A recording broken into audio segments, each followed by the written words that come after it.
Hi, my name is Jose Aldana. Today is Wednesday, February 21st, or February 21, 2018. It is 7:59 a.m. and about 20 seconds shy of 8 a.m. It is a Wednesday. Today what I will be covering is a hummingbird in my house, the story of Squeek by Arnett Heidkamp.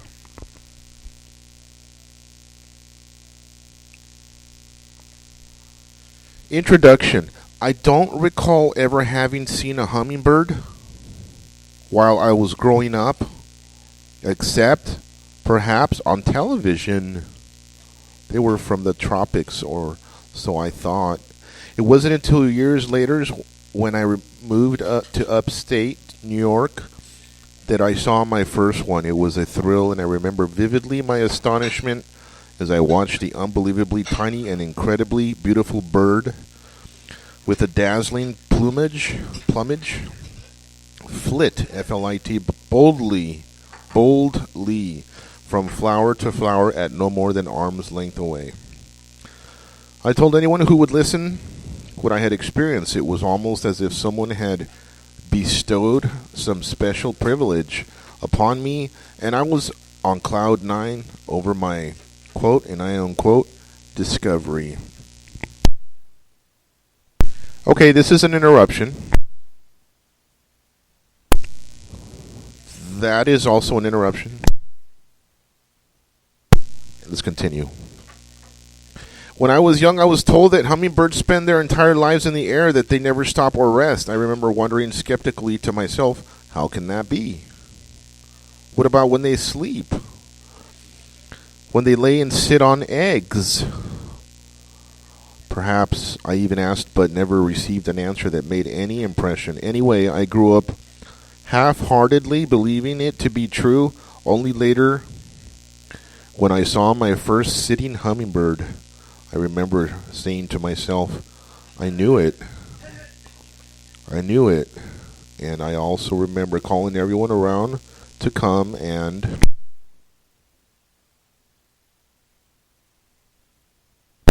look. The thrill of seeing a hummingbird has never left my heart. Never did I dream that one day I'd hold two hummingbirds, one in each hand, or that one would sit on my finger and then preen, P-R-E-E-N, itself, or feed from a flower that I held in my hand. Even in my wildest dreams, I did not think I'd be sitting down to write a book about the one that stayed with me for the winter. One cold, frost-bitten day in the late October 1988, long after all the other little hummingbirds had left for their sojourn, it is spelled S-O-J-O-U-R-N, in more tropical climes, I found a young male ruby-throated hummingbird, Archilochus colubris. It's Archilochus colubris in my garden. I did not know from where he had come, but I did know that left on his own, he would die. Between high mortality during the first year, natural disaster, pollution, habitat destruction, and the general decline in hummers, Hummers, hummers, that has been reported over the last couple of years, responses given to questions fielded by bird watchers indicate that there is a real hummer decline. I feel that I did the right thing by taking this bird in, but only because I was able to offer suitable conditions conducive to a healthy and non-frustrating winter. Did I keep him? Had I not thought that I would be able to provide exactly the conditions that he would need, I would have taken a different course of action. People should lend a helping hand to nature when the need arises. That's what the people of Point Barrow, Alaska did for the trapped whales. And that is what it is hoped that this effort has accomplished, saving one hummingbird from the sometimes cruel hands of nature.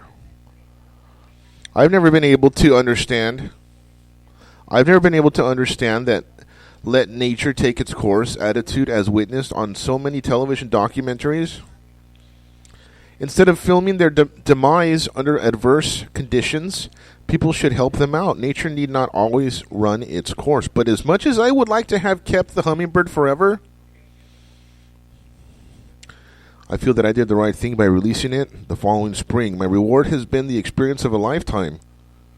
Now, I suppose I feel just the way I did when I saw my first hummingbird. I marvel no less now about these diminutive dynamos with their masterful aerial acrobatics and bold but captivating nature than I did then. And again, I have to tell everyone what I have experienced. What special privilege has been bestowed upon me? I want to share this once-in-a-lifetime experience with everybody. There have been other books about hummingbirds, very good ones. Paul A. Johnsgard's excellent and comparable study of North American hummingbirds, The Hummingbirds of North America, Smithsonian Institution Press, 1983, will probably never be improved upon, and it is, without doubt, the very best reference available. Alexander F. Skutch's Life of the Hummingbird Crown, 1973, is informative and delightful, containing many interesting personal anecdotes. The Tyrrell's Hummingbirds hyphen, their life and behavior. Crown, 1985, is full of the most extraordinary and beautiful photographs available anywhere of the hummingbirds of the United States. This book, however, is different. While I don't necessarily consider this a story, it's not technical in the true sense of the word either. I prefer to consider this more of a documentary on paper, a factual but personal account of one individual hummingbird's unusual winter from his arrival to the ultimate spring release of this lovable Lilliputian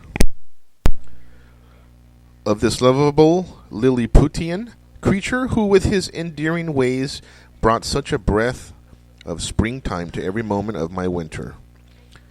In some instances, conclusions have been drawn based upon my personal observations, not only of this bird, but of the ruby throats that have stopped in my garden over the years. If any of these observations yield, Y-I-E-L-D, an answer to but one unanswered question, I shall consider this a personal success.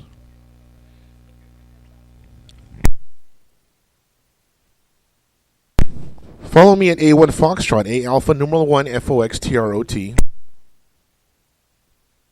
You may also visit my website at www.freeadtsystem.com and scroll down to the bottom and click on the link. Go to the next page, scroll down to the bottom, click on the link that says Audio Projects. You can also email me at adsfinder500@gmail.com. That's ads is short for advertisements. Finder as in fish finder. So it would be ADSFINDER 500@gmail.com. You can also post. You may also post on my Twitter.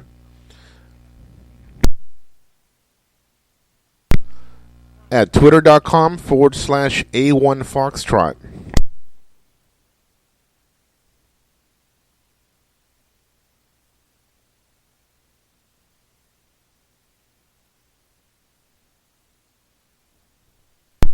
Again, follow me at A1 Foxtrot, A Alpha numeral 1 FOXTROT.